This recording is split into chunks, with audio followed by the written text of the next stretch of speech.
Hello and welcome to another Talk to Stu FAQ with me, Stu Magoo.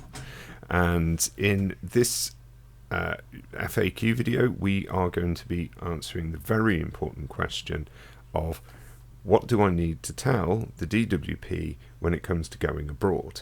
Okay, so this question has been asked by a lot of people over the course of me doing the whole Talk to Stu thing. And even back when I was a benefits advisor, it came up quite a lot as well.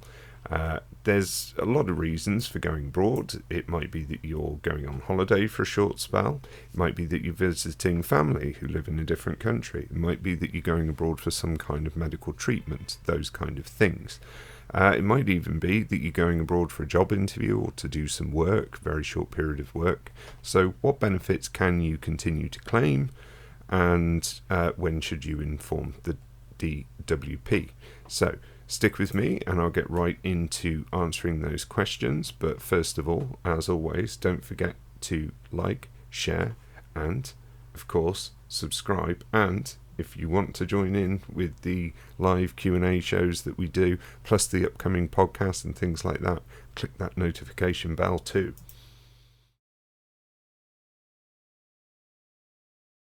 So, what do you need to know about going abroad? When should you tell the DWP that you are going abroad? Well, my general rule of thumb is if you're planning to go abroad for any reason and you're claiming any benefit that is administered by either the Department of Work and Pensions or your local authority, then you should tell them. Doesn't matter how long you're going for, doesn't matter whether you're going for a week or a month, 2 days, maybe you're going for 3 months, it doesn't matter, just tell them. The really important thing to remember with all DWP related social security payments, or benefits as they're called these days, is that people often get caught out by not informing them of changes in circumstances at the right time. So the best way to get around that and to avoid being tripped up is to just inform them of everything whenever it happens. Okay, that way it's up to the DWP to then sort out whether they need to know that or not. And indeed, there's such a myriad of different benefits out there. It can be that you might get confused with one rule from one benefit and another rule for a different benefit, because often they're quite different. So I'm going to give you an example of this now and hopefully sort of answer some specific questions. Now, on the DWP's own website, gov.uk, you can look at www.gov.uk/claim-benefits-abroad/disability-benefits.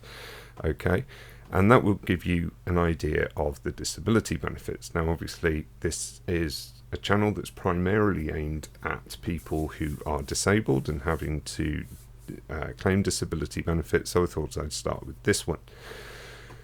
So, if you're going abroad temporarily, you need to tell the office that pays your benefit if you plan to go abroad for more than 4 weeks. Okay, so what that's saying is that you can go abroad for up to 4 weeks without having to let them know.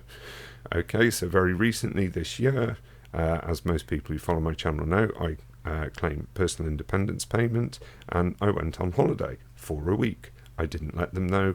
It was perfectly fine for me to do that. That is, of course, me not following the first rule that I gave you about Fight Club, which is to inform them every single time you do anything. But I'm this kind of weird person who keeps all these rules in my head, and I know where to check very quickly to make sure that I was right, which I did, and I made sure that I was right to not do that. So that was fine, and it was a week's holiday. So if you're going for more than 4 weeks, you need to inform them.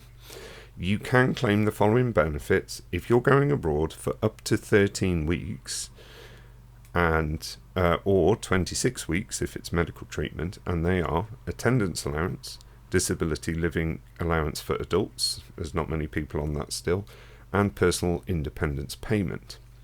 You can also carry on claiming carer's allowance if you take up to 4 weeks holiday out of a 26-week period. Okay, so you might have 4 weeks off taking caring for someone during a 26-week period. That's what it's saying. So that's worth remembering.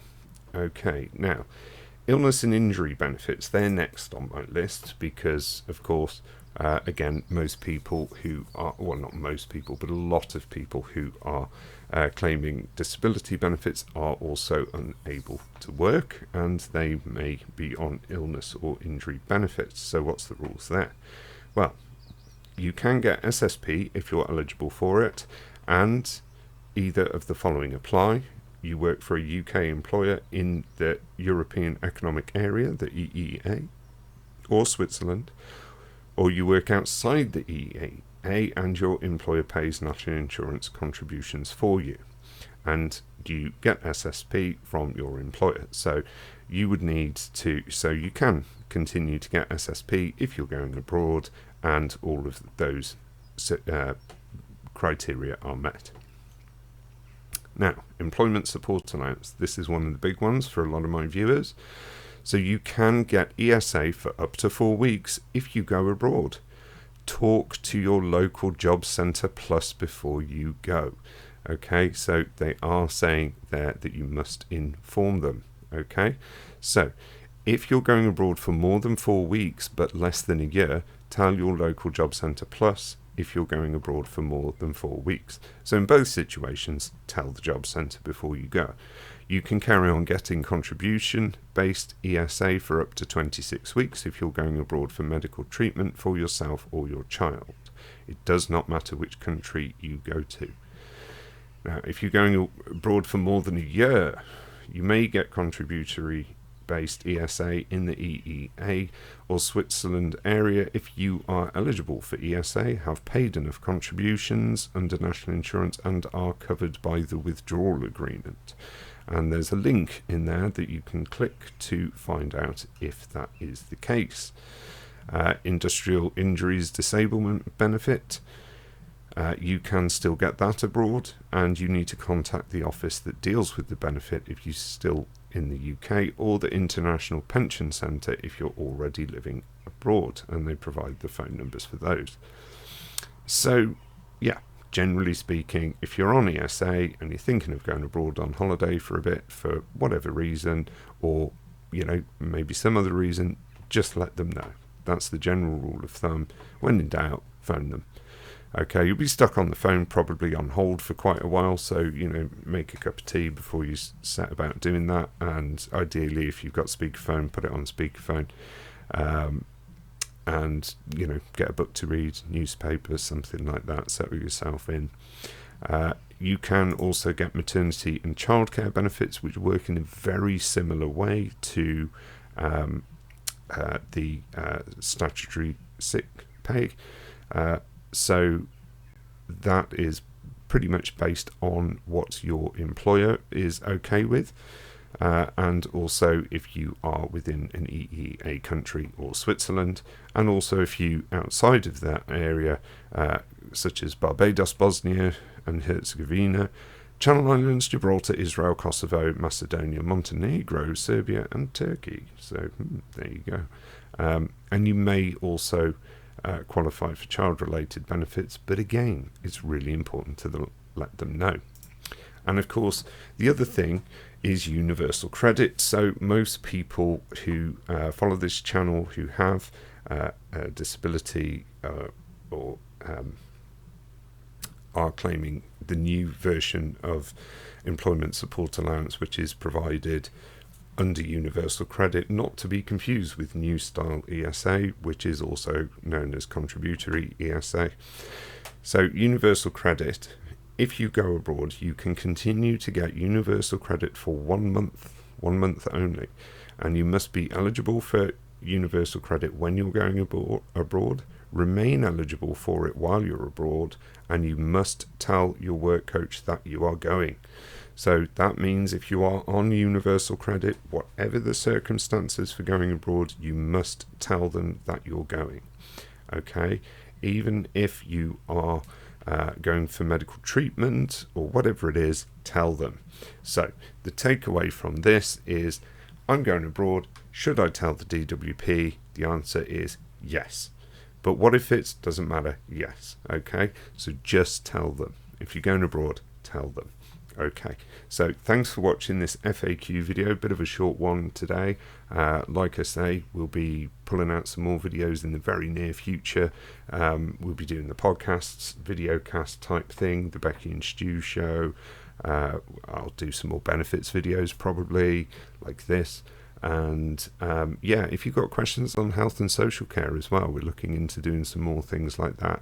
And also we are looking into doing more shorts videos, because apparently that's a thing now. So yeah, any ideas, any suggestions, anything you want to see on the channel, let us know.